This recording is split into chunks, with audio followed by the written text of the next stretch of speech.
lang natin, medyo kaduda-duda talaga, no? Kasi kung titignan natin, ito, tignan natin yung video, no? So, basically, pagkikita natin, meron palang daanan na babaan.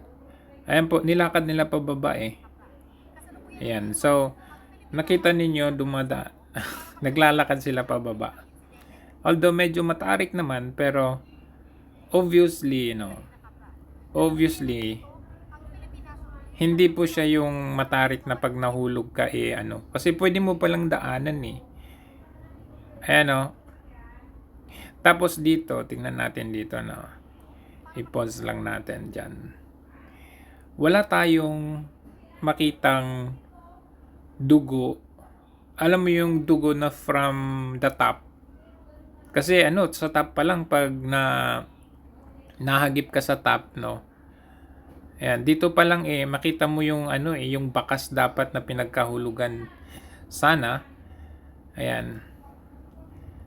So, kaduda-duda, no, yung estilo. Okay, dito nakita natin may dugo dito, no.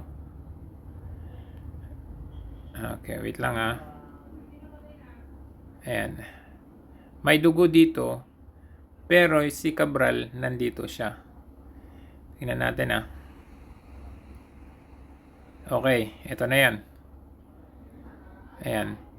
Dito, kung nakita ninyo yung litrato na nirelease nila, dito nagtago si Cabral. Pero, nandito yung dugo. So, paano nangyari yon? Yung yung bangin, dito po yan banda, dyan po banda. So, uulitin natin dito ang pwesto ni Cabral. Tinago nila dito And then, yung dugo nandito. Pero yung bangin, yan po, dyan po sa taas. So, pag nahulog siya dito, paano nangyari may dugo dyan? And then, tingnan natin yung ibang anggulo din Okay, so dito another angle nakita nyo naman yung dugo, ayan yan. Okay, tingnan natin another angle. Nandito yung dugo. Ayan. Pero si Cabral nandito. Ayan. Basta somewhere here. And then, yung bangin dito.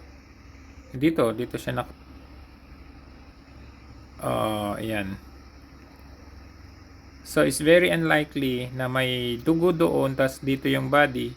Tapos, itong mga halaman, yung sunflower na yan, intact pa rin. Intact siya, wala kang makitang bakas. Ayan, dito rin sa angulo na ito, nakita natin merong bahay manukan daw dyan, pero walang tao daw dyan. So, basically dito siya, somewhere here nakaupo Makita natin, itong very steep siya very steep siya. Makita mo na kahit lapitan mo yan, walang bakas ng mga halaman ng nasira. Hindi mo kakitaan na merong nahulog dyan. At kung nahulog man, nakaupo dyan, maaari nasira sana itong mga dahon ng trees dito. So, malinaw talaga na isa itong palabas lamang Doon pa lang sa sinasabi ni Rimulya na ito raw ay nahulog or nagpakamatay. Sabi pa subukan daw natin para malaman natin. Hindi po yun ang tamang sagot nung hindi ka hinahinala talaga. Na-rule out nila na ganun talaga. Ayaw din ipa-autopsy. Diyan pa lang, malaking katanungan. Ayan tignan ninyo yung bangin. Malinis yung mga halaman. Walang bakas ng mga dugo maliban doon sa isang tipak ng bato na malayo doon sa kinalalagyan ni Cabral.